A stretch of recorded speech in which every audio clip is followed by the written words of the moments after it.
Aujourd'hui, dans les mouvements littéraires, vous allez travailler sur un mouvement qui est assez célèbre, les Lumières. Alors, vous allez entendre parler de siècle des Lumières, de Lumières françaises, ou encore de philosophes des Lumières, ou de philosophie des Lumières. Mais les Lumières, qu'est-ce que c'est ? Tout d'abord, les Lumières est un mouvement littéraire qui se situe entre les années 1750-1800. Et donc, il se situe au XVIIIe siècle. Et il met en place et il implique des auteurs comme Voltaire, Rousseau, Diderot ou encore Montesquieu pour les auteurs principaux, évidemment, parce qu'il y en a d'autres. Les Lumières sont d'abord un mouvement qui part de France, mais qui vont se propager en Europe du Nord, au Royaume-Uni et en Allemagne. Et la première chose qu'il faut considérer dans le mouvement des Lumières, c'est d'abord le régime politique qui était en place alors en France, celui de la monarchie absolue, qui a placé à la tête du royaume 3 rois, Louis XIV d'abord, Louis XV et Louis XVI, qui ont en fait été à la fois des souverains autoritaires, mais aussi des souverains contestés. Louis XIV d'abord a régné en France de 1643 à 1715, qui est un règne qui est extrêmement long. C'est le règne le plus long de l'histoire de France. Et à la fin de son règne, le roi a 77 ans, ce qui est vraiment un âge avancé et un âge pour lequel il est critiqué. On le soupçonne en effet d'être sénile. On lui reproche également la vie de cour qui est austère, qui est très sérieuse, et l'esprit bigot, c'est-à-dire un esprit qui est dirigé par les religieux. On lui reproche des problèmes financiers, et notamment des impôts qui sont trop lourds, qui permettent de financer les guerres, et en particulier la guerre de succession d'Espagne, puisque Louis XIV cherche à mettre sur le trône d'Espagne son petit-fils. Enfin, on lui reproche également d'asservir la noblesse, c'est-à-dire de la mettre sous ses ordres. Et dès la fin du règne de Louis XIV, Montesquieu dit dans ses lettres persanes « Le roi de France est vieux, nous n'avons point d'exemple dans nos histoires d'un monarque qui ait si longtemps régné. » Et donc vous voyez bien que la vieillesse du roi commence déjà à former des critiques. Mais lorsque la couronne passe de Louis XIV à Louis XV, les critiques ne s'arrêtent pas pour autant.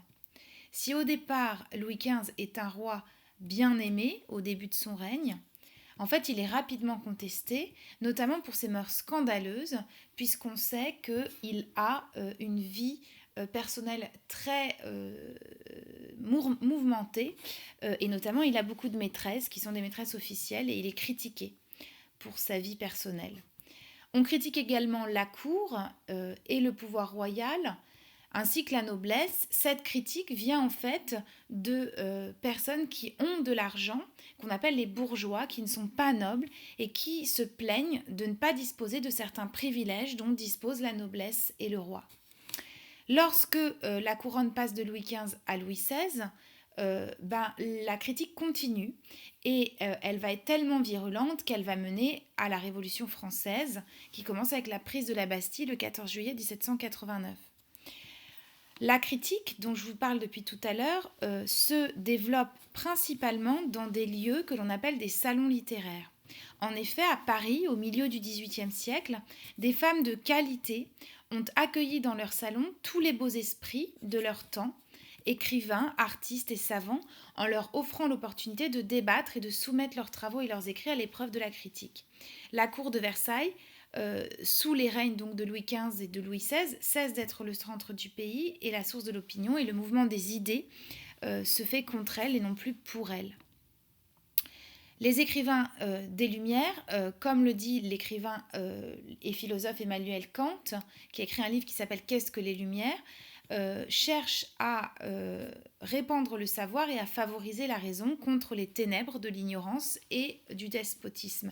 Vous le voyez ici, Kant dit qu'il faut sortir l'homme de la minorité et qu'il doit avoir le courage de se servir de sa propre intelligence. Sapere aude, c'est cela, ose savoir, ce serait donc la devise des Lumières.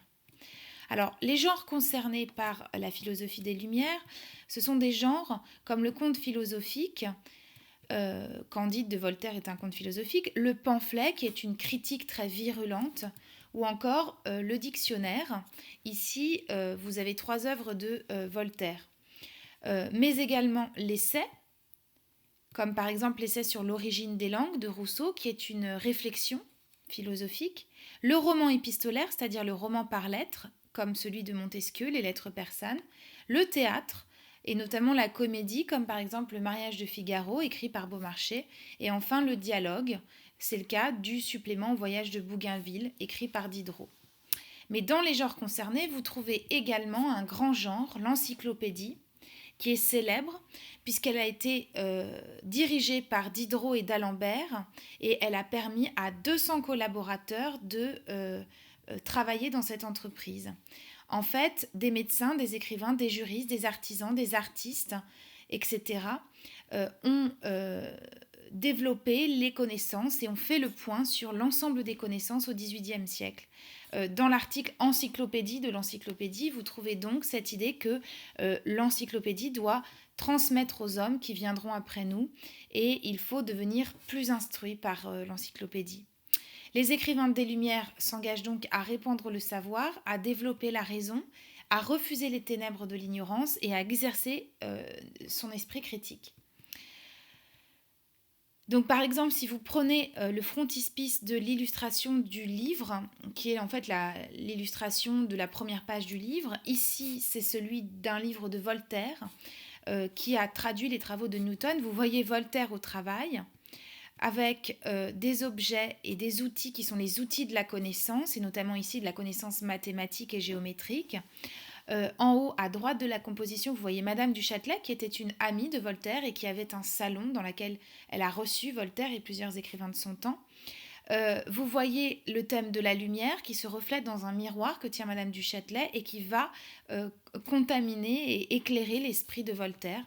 Et enfin, en haut à gauche, vous voyez Newton.